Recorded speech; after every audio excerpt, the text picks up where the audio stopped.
best slang term for money? I feel like I don't know any current slang words for money. Cheddar? I like cheddar. Oh, that's a good one. Cash? I like monies. Don't have any money. What's 2023's best swear word? I'm going fuck. I feel like fuck is the most versatile. It really is. Or expletive infixation in general. When you put the swear word in the middle of a word. Abso-fucking-lutely? Yeah. Yeah, that's a good one. And all native English speakers, we know where to put it in. Yeah.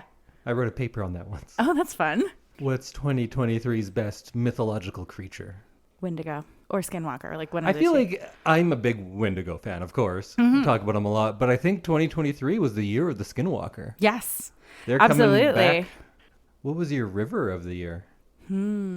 Yangtze, baby. I think I'm going to have to go North Saskatchewan. What? No, it didn't have its best year. It had a rough year this year. The levels were All over the place. Yeah. And it's not even fully frozen yet. Exactly. I think this was one of its worst years. Oh. The last 5 years, it needs to get its shit together. Should we start our podcast? Oh, yeah. That's what we're doing here. Because Okay. Yeah. today we are doing a best of 2023. And we had some dumb categories right off the beginning, but we're going to do what? Books, movie, TV, and something else? And album. Musical album. And maybe a special other category. Well, welcome to a year wrap-up of I Love This, You Should Too. It's been another year. What is this, year 4? Yep. 5. Year 5. 5, maybe. Oh, yeah. My name is Indy Randhawa, and with me is the New Year's baby herself, Samantha Randhawa. Not actually a New Year's baby. No, it's just New Year's and you're a baby. True. Very true. Fair. Well, we've already been talking a bunch. Do you want to just get into it? Yeah, absolutely. Do you want to start with best book of the year? Book of the year? Not really, but okay. Okay. So I'll kick it off, and I'll use my cheat right at the beginning because I read no books from 2023. Oh. I've read apparently 54 books this year. Oh, wow. None from 2023. I thought I could do a 1923, but I have books from 1925 that I like, so it doesn't really work. So I often talk about the YRCA, it's the Young Reader's Choice Awards, blah, blah, blah, blah, blah, blah. I work with kids a lot, so these are books selected and voted on by kids. And this year's, which is actually the 2024 awards, but I read a bunch of those, and they are, I think, 2022 releases, so I'm just going to use one of those, because why not? So my winner then is the book called Pony by R.J. Palacio. That is the writer of Wonder and all of those other books that are in that world, and very well regarded. So this is her first departure from that world, I believe. And this book is equal parts Western, ghost story, and mystery. It's about a 12-year-old boy who is searching for his kidnapped father, and it's old West times, and there's a ghost in it, and there might be other ghosts. It's kind of spooky. It's kind of a mystery. It's an adventure. It's about family and having heart and dedication and overcoming challenges, and is a great book for kids. It seems like one of those books that I would have read in grade 5 or 6 or something, and you're reading it as a class, and when the chapter's over and you have to move on to something, you're like, no, let's keep going. I want to know what happens. Do another one. So it kind of brought back that elementary school feeling of reading a good kind of adventure story, which I don't really read much of on my own. So I'll use that as a cheat and maybe a year or two out, but that's my book of 2023. I think that counts. How about you, Sam? You read contemporary stuff. So I what was do. your book of 2023? So I read, I think, about 47 books this year. And one of my favorites and one of my most anticipated that I was really excited to read was The Woman in Me by Britney Spears. And so this is her memoir. And you get, I don't know, Indy, if you know much about Britney Spears, but she was just released. Only what you tell me and what the media tells me, because a lot of stuff about her you can't avoid, even if you're someone who doesn't read like celebrity news. Yeah, absolutely. So you might know that she was released from her conservatorship. Her family had conservatorship over her. Right. And basically kept her medicated and working so that they could support themselves with her money. And Britney Spears was released from this conservatorship and is now in charge of her own life for the first time in probably 2 decades. So she goes on to kind of write this memoir about big moments in her life and how little control she had, what her mental health was like, reasons for things that we saw in the press that didn't really that we didn't get the backstory for. And I thought it was a really, really well written book. And I think it was told a really important story about not having any control over your life and being treated poorly by the people who are supposed to protect you.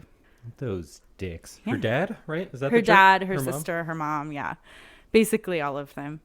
But yeah, and you get an interesting look at her as a child becoming a famous star. So yeah, I really recommend it.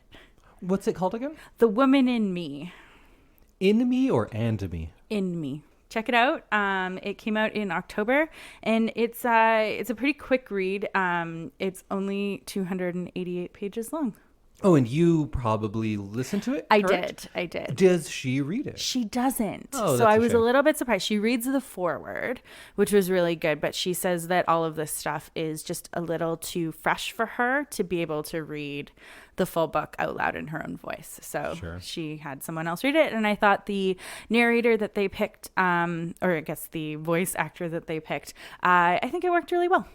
All right, Sam, I'm going to pick the category and send it over to you. Okay. What was your TV show of 2023? So because of the writer's strike, there wasn't actually a new season of this in 2023, but I did start watching it in 2023, and there will be a new season in 2024. So my show of 2023 is Grey's Anatomy, which I started from I started it from the beginning. What year is it that it's the show of the year? Yeah, I started it from the beginning. I had previously watched it, but I haven't seen the newest, I think, 4 or 5 seasons. So I'm excited to get to that point, but we are still pretty far at the beginning of this series. There is 19 seasons, 420 episodes, and it's dramatic nonstop throughout the entire part that I've seen so far. Shocking that this show that's been going on for 20-ish years, Yeah. the 1 year they don't have episodes, that's when you deem it show of the year. Yeah. It sounds like 2008 in here. Is that when it peaked? I don't know. I don't know. It seems like it was big back then. Yeah. I had no idea that it was still going. Yeah. I'm about halfway through. So I've never seen an episode of this show. Knowing me, would I like it? probably not. Okay. I think it's a little too poppy and like Soap opera? soap opera. We're also currently watching ER, and I feel like that's a little bit more your speed, and this one's just a little too like contemporary for you, I think. This 20-year-old show is too contemporary for Yeah. me? Oh, okay. I don't know how I feel about that, but honestly, you're probably correct. I know what you like, and I don't know that Grey's Anatomy would be it for you. I'm not entirely sure you know what I like, but I do believe you know what I hate. Yes, So you think this might annoy me? I think so. Okay. Yeah. Well, good to know, but everyone else can watch all 19 seasons. Where do you watch it? On Netflix. Oh, there you go. Yeah. So I'm at season 10, and maybe by the end of next year, I will have finished Grey's Anatomy. This little show called Grey's Anatomy. So what do you have, Indy? For TV, I have a movie, but it was a movie for TV, so I'm going to slot it in right here because, again, there weren't a lot of shows coming out this year, and I also don't watch a lot of newer things. I was going to say Atlanta, but apparently it wrapped up over a year ago, and I just never caught up with it until now. So my TV show of 2023 is Metalocalypse, and specifically the Army of the Doomstar, which is the movie and feature-length conclusion to the TV show Metalocalypse. And the movie came out just this year, and it was released on television, so I'm going to put it in as a TV show. Perfect. And I did talk in depth about it on episode 239 from November 20th, if you want to just go there and listen more. But if you want a quick little wrap up, the TV show Metalocalypse is about this metal band. It's animated, it's hilarious and silly, and very, very violent. It had 4 seasons, and then nothing for a good long while, and they finally got to wrap everything up with this feature-length film called The Army of the Doomstar that came out this year. And I loved it. I think a lot of people didn't because it was quite a departure from the themes of the TV show. But I thought it was very appropriate, but very surprising in how all of these things came to a head. And it was just this weird little show culminating in a very satisfying and heartfelt and epic way. And none of those adjectives I would use for the show, really, but this movie, yeah, it brought it all together. And the show was very silly and satirical, and that's still in the movie, but not nearly as much. The movie was more serious, and had you told me that this show would have a serious movie while I was watching the show, I would say that's a bad idea, but they found a way to make it work. So it's epic in scope and in music, and if you like metal or you just like a good kind of fantasy epic, because that's what the movie turns into at points, go check it out. But it probably won't make a lot of sense to you if you haven't watched the TV series first. Okay, so watch the TV series, then the movie. Or at least a little bit. And then the musical, which was in the middle, is very good too. And that leads nicely into the film. Awesome. So it's called The Army of the Doomstar, and it is available not many places currently, but hopefully it will be. But it's still pretty new, so we'll see. Awesome. Okay. So our next category is album of 2023. I know you're always struggling to find new things for this episode, but did you have a favorite album of the year? Yeah, this year, again, I don't listen to a lot of new stuff, but a lot of older artists had new albums this year, so I did listen to a lot of new stuff in 2023. Because PJ Harvey, Sufjan Stevens, The Hives, all of them had new albums, and those are people that I'm a big fan of. But my album of the year is Michael by Killer Mike. So Killer Mike's a guy that I started listening to back in the late mid-90s because he was with Dungeon Family. That's like Outkast and Goody Mob and those Atlanta-based rappers, and he's an Atlanta guy himself. Then he had all of those great albums with Run the Jewels, which is him and LP, the producer and rapper. And I think that's personally his best work. Run the Jewels 1 and 4 are maybe my favorites, but all of the Run the Jewels stuff.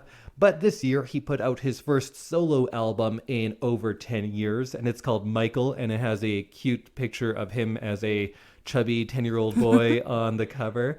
And because it's Killer Mike, it's going to be political like all of his stuff is.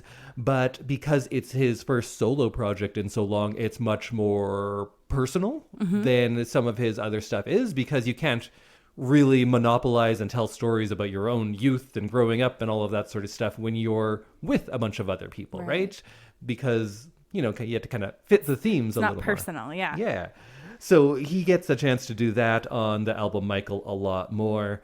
Some of my favorite songs are Down by Law, which features CeeLo Green from Goody Mob, or at one time Goody Mob. I think he left probably like 15 years ago, maybe more. And this one has like a lot of gospel-y tinge to it. I am a beautiful, wonderful thing. I am a king, my woman's a queen. Master of the heart, say we are the God. I study hard like John Henry Clark. Even in my days of whipping the hard, I tell the devil the black man is God. Keeping it playing, just playing my part. Lean on my demon and posting the paw. Jewelry on gleaming like rockin' the law. My Eric B is my 9 in the car. You try to G me, get 9 in your jaw. Bless all the fellas that handled the raw. Fuck all the tellers that ran to the law. Watch out for the hitters with sticks in the car. My name is Michael, under my law. Won't you help us so holy, Father? And I miss your wisdom, Mama. And nobody's gonna live forever, and neither am There's another song called Slummer, and this is a really kind of tragic recounting of an adolescent romance he had and how it kind of all goes wrong and in really sad ways. And I think songs like that you might not hear on his collaborative albums. There's another song called Scientists and Engineers, which features Dre, our Andre 3000 of Outkast, and that one is a lot more experimental and a little odd sounding, but it's always just nice to hear Dre on a record again. There's a song called Something for the Junkies, which is a song for drug addicts and junkies, and it's not a hey, be strong, be better, get through this. It's not one of those. It's not glamorizing. It is a song about, yeah, I see you. You are seen. And this can happen to anyone. And he relates it to his aunt who was a drug addict and just like what that meant in his life.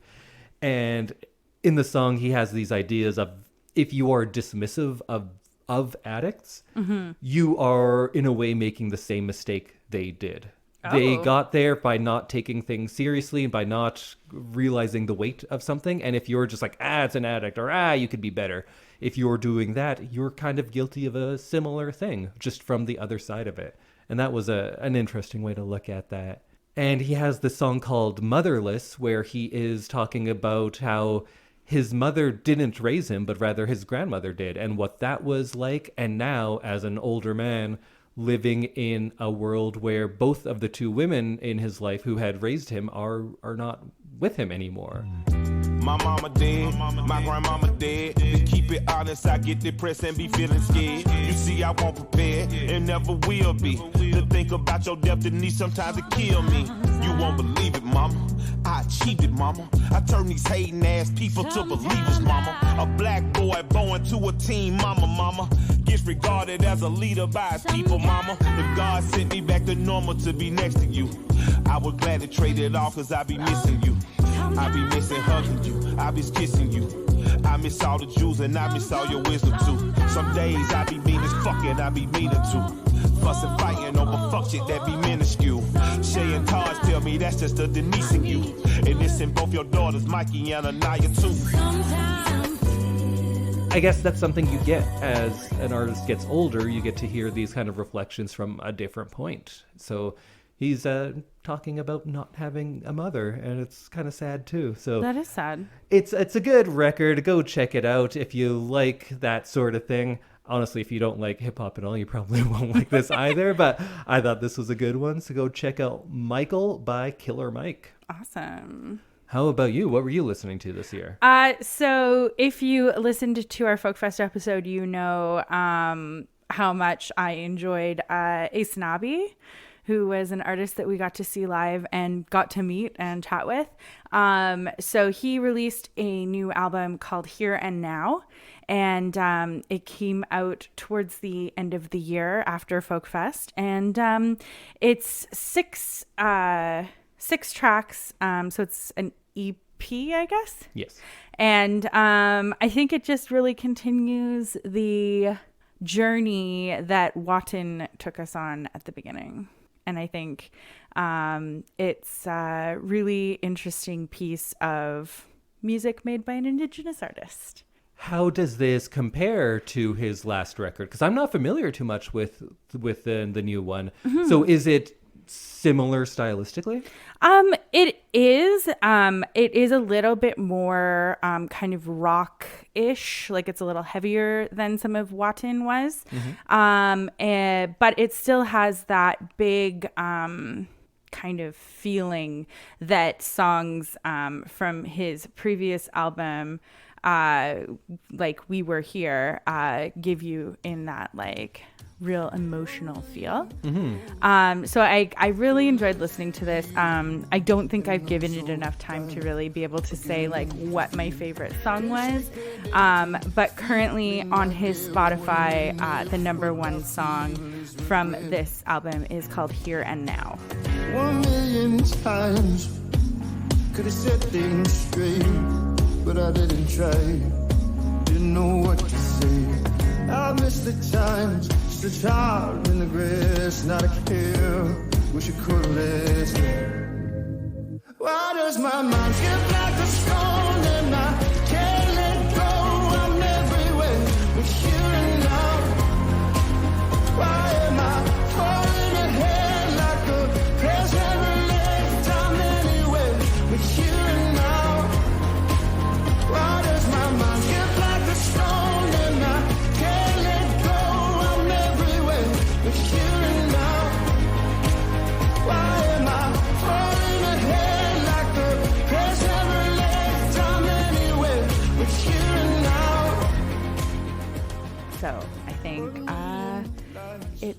just a fabulous album that you should go check out.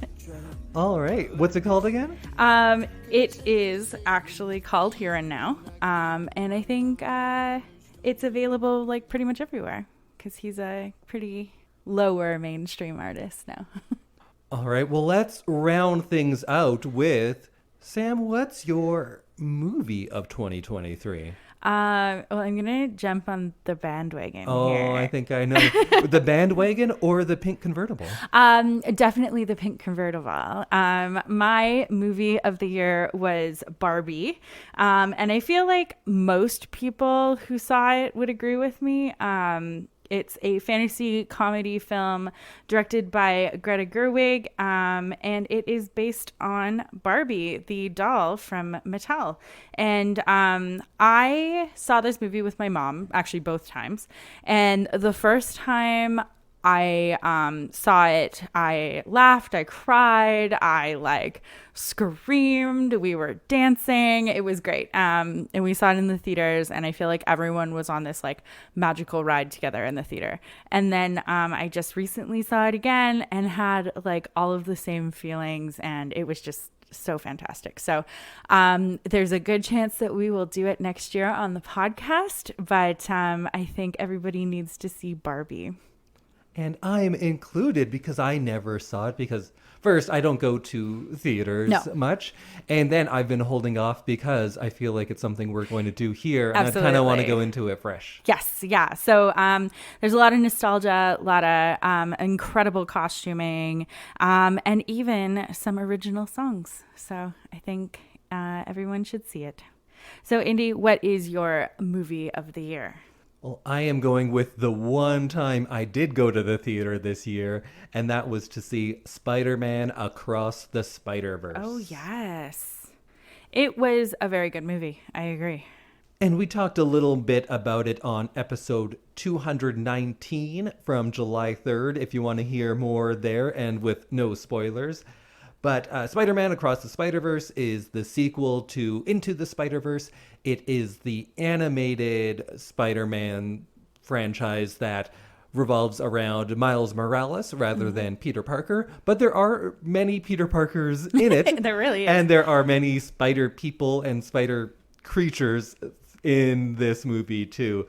And it picks up where the last one left off, in spirit, in style, and all of that. And I think the style of this movie, visually speaking, that could be an entire episode on its own, because now we finally start getting to see some of those other universes and how the visual style there represents the themes of that universe and how it affects things differently. So the visuals are just amazing. Mm-hmm. I think one of the most visually interesting movies I've ever seen in my life, really. And then we get down into the story, and really what grounds all of these movies is the heart of the storytelling and of these characters.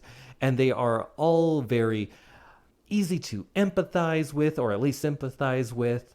They are full characters, even though there's so many that we don't always get the time to see all of them. Mm-hmm. The economy of storytelling is great, and they are able to make the characteristics of these complex characters come out even in limited screen time. But limited not that much, because it is a long movie, and there is going to be a third one coming out real quick, or maybe not real quick. Not quick at all, but there is a third one, and it's going to pick up right where number 2 leaves off. So I'm very excited about that. But I just say go check out this movie if you have superhero fatigue. There is nothing that is going to rejuvenate you more than this series of Spider-Man movies. And if you just don't like superhero movies, this is the one for you then, because it doesn't rely on a lot of the same conventions. There are, superpowers and things like that, but it is less about saving New York City from a bunch of giant robots than it is about characters going through self-discovery and those themes of growing up. And this is one of those movies that actually does representation right without resorting to tokenism, which I think a lot of movies do. you can look at this movie and be like, oh, they're just trying to check off all the boxes of representation. And perhaps that is somewhere down the line of the directives of what this movie was trying to do. But the way they integrate all these characters never to me felt like it was tacked on or that they were just checking boxes. Everyone felt like a full developed character. And that's how you successfully include this type of representation without getting into tokenism. So go check out Spider-Man Across the Spider-Verse. I think it actually just came out on some streaming services. Yes. I'm not sure if which it's one. not Disney or Netflix? out, it's definitely available to rent. Okay. But really, if you have the opportunity, watch in a theater. I think no recent movie gains more from a great cinematic experience than this one does. Yeah, absolutely. All right. Well, now we have, I guess, just our other category. Yeah. What did you pick for your other? This is always the hardest category because it's too broad. Like, I feel like with book and album and stuff, like, I just have to go through what I've been listening to. This was hard. But this year, I don't know, I've mentioned it on the show a few times, but I was very ill last year and did not do much of my kind of normal everyday today stuff. But this year I was able to get back out into the world and feel good. And so my other is getting back to coaching cheerleading and getting to coach a new level this year and getting to immerse myself back into that world that I love. Oh, so what is the category that's your best Activity of 2023? Activity of 2023, yeah, is getting back to normal life and getting back to coaching. What about you? What's your other category? My category is cheese. Cheese. And my best cheese of 2023 is brie. No surprise there. So Camembert is probably my favorite cheese. And Camembert is different than brie because it has slightly less butter fat to it. Right. And brie is a French cheese that comes from the region of Brie, and that's why it is named that. It's a soft cheese, and the reason it won Cheese of the Year this year is because of its surprising versatility. People are going to say, you know what, cheddar's versatile. Brie, that's not versatile. Absolutely it is. You can do sweet brie if you're pairing it with a fruit. True. And really, brie is the food of Christmas around here. Yeah, I made absolutely. We love brie. puff pastries with brie and prosciutto and asparagus. I made some with brie and mushroom. Very good. You can do a sweet one with brie and apple. You had some brie blueberry grilled cheese the other day. Oh, yeah, and that was delicious. Brie cheese of 2023. Goes with everything. Awesome. Well, yeah, I knew you'd be able to come up with something. I just And you picked didn't- one off the top of my head while we were recording just now. And you didn't disappoint. You know what else doesn't disappoint? Brie. Very true. That brings us to the end of our best of for 2023. What can we look forward to in 2024? More of the same? Well, honestly, Status quo. we kind of do this show in seasons of 50 episode Yes. blocks. So we still have four episodes left in this block. And then we will reflect because we don't really do the podcast based on the calendar year as We much don't. as we change things up every 50 episodes or so. So join us for a few more and we'll keep doing what we're doing and then big changes. Actually, very small changes. Very small changes. Yeah. What about as a person outside of the podcast? What are you looking forward to? Or also for releases of movies and albums and things like that. What are you looking forward to in 2024? Music-wise, I'm looking forward to finally seeing Taylor Swift. Right. Movie-wise, I'm not... I did actually talk about this on the podcast. I'm excited for the first installment, part 1 of Wicked, the Musical, the Movie.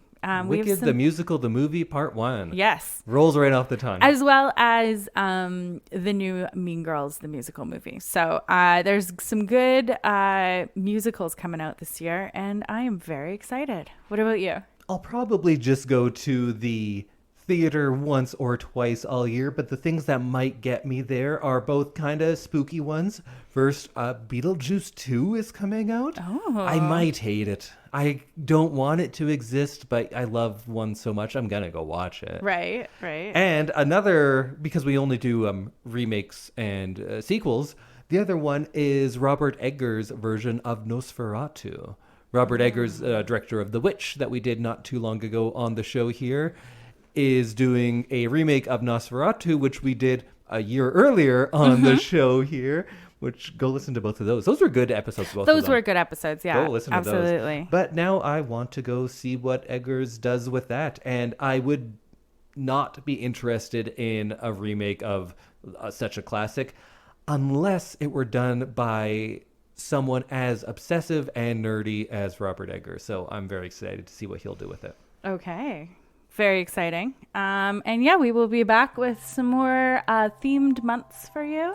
And we'll be seeing you next week. Yeah. And in episode 250 will be our big season finale. Awards show. Yeah, I love the awards show. Me too. It's always fun. All right. Well, we'll see you next week. Bye. Bye, everyone.